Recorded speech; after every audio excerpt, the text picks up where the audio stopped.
Hi, this is going to be kind of a long video. I wanted to share my first time airbrushing myself. As long as I've been doing it, I've been doing makeup, or I've been working as a makeup artist for like almost 6 years now, and I've always only airbrushed my clients, but I've never airbrushed myself ever.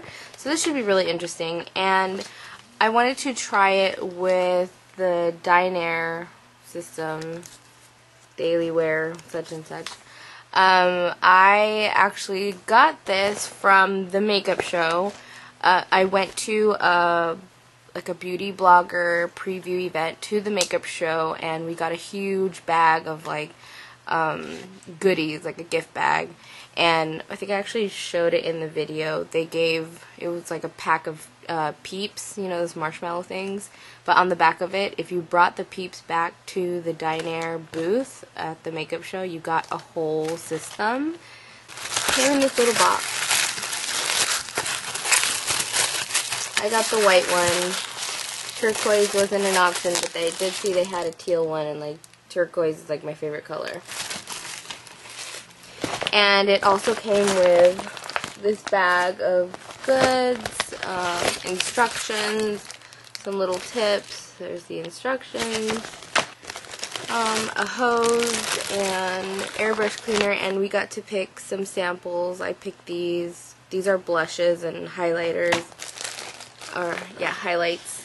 And I chose these for my skin. Hopefully they match. The airbrush that I carry in my kit is an Iwata. I've always used Iwata compressors because they're just very reliable. Anyway, so this is the Dinair thing. This video is about Dinair. So what I've done was take everything out of the box. I'm probably like the worst example of how to properly assemble things because I kind of bypass instructions and I just kind of go for it and hope for the best. I took the tubing here and I'm just attaching it like so, and pushing it up there, and attached it to the itty bitty compressor here where the air comes out. And this is the adapter. It reminds me of a car, not a car, but reminds me of a cell phone charger. This little thing adjusts it. Turn it on.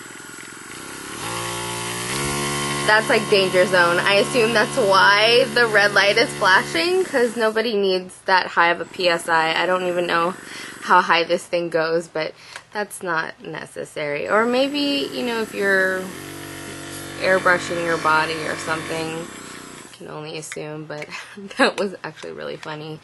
Anyway, what I've already done to my face is how I usually do my face. I don't airbrush my own self. Again, this is the first time I've ever done it to myself, ever in my life.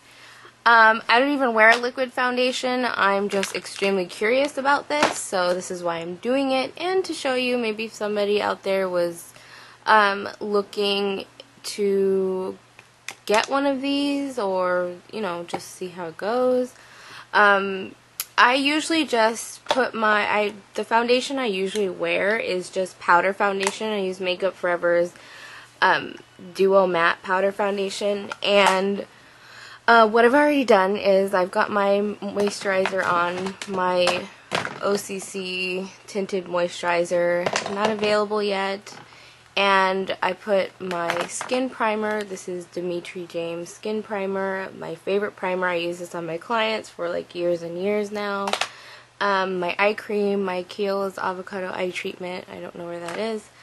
And for concealer, I've got some on my eyes and my areas. But this is another new thing from OCC. Their concealer palette. Also not available. Sorry. I use it because I'm in love with this stuff, and I can't wait for it to be available. I did hear that the tinted moisturizers will be out in May. Also, I've contoured my cheeks just a tiny bit because this is what I do to my clients too. I always use cream contour. I used OCC's Lip Tar in Analog because it's like the perfect contour for me. The lip tars can actually be more of a multi-purpose if you know what to do with it. So I've been using this, since it's one of the new ones, I've been using this to contour, like a cream contour. So after the contour, I usually like to airbrush my highlight and blush on. So I'll do the highlight first. I'm using the shimmer in gold. I don't have it turned all the way up, as you can hear. I think it is hilarious that the light flashes when it gets when it gets too high up. Anyway, so I'm just going to, by my cheeks, I'm holding it like this. This is how I usually airbrush people. But I'm going to hold it with my thumb and see how that goes. I can feel it coming out. It feels very cool and tickly, like most of my clients have always said.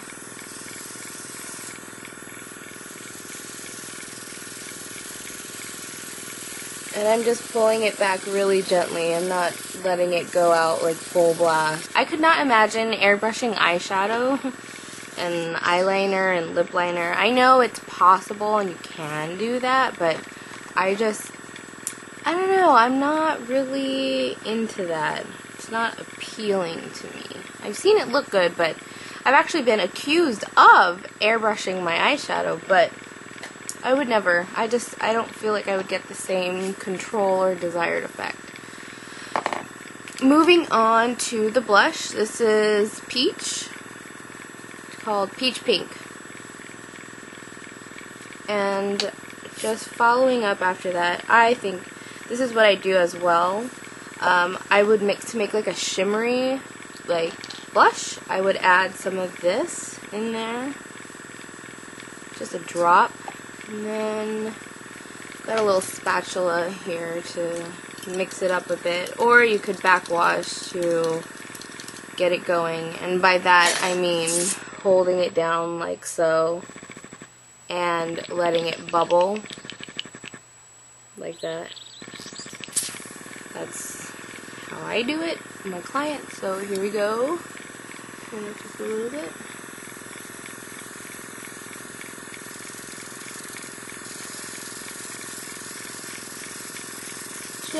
Just in my cheeks.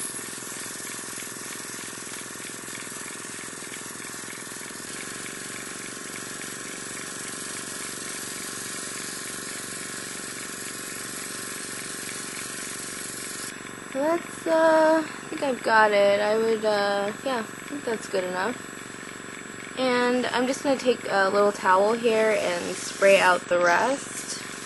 Or use a Q-tip like I do with when I do my clients, just kind of clean it out, helps it get out faster. So now that I've got my gun cleaned out a bit, and again I just used Q-tips and sprayed out the excess, I'm going to custom mix my own color to better match, and I'm using their Nutmeg and Golden Olive. And also I'm going to add a drop of this Dewy, Moistened Dewy, just because I want a little more life to my skin. It's still winter time, it's a little dry. It has this little quick fix sheet in there included. It says for the dry skin, spray 1 or 2 drops before your foundation, spray 1 or 2 drops after your foundation, or mix 1 or 2 drops into your foundation. I am opting for the into my foundation.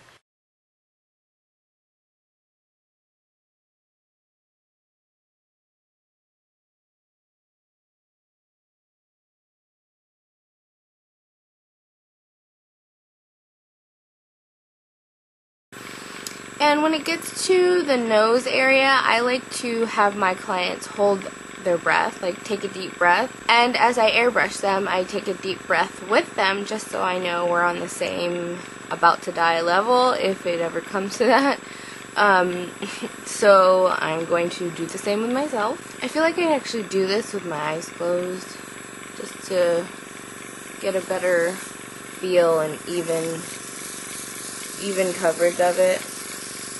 Because it feels as if it's gonna go into my eyes. So now I'm like, well, no wonder everybody closes their eyes, even though I'm like, oh, I'm not gonna spray it in your eyes, but it just feels like it's gonna go in your eyes.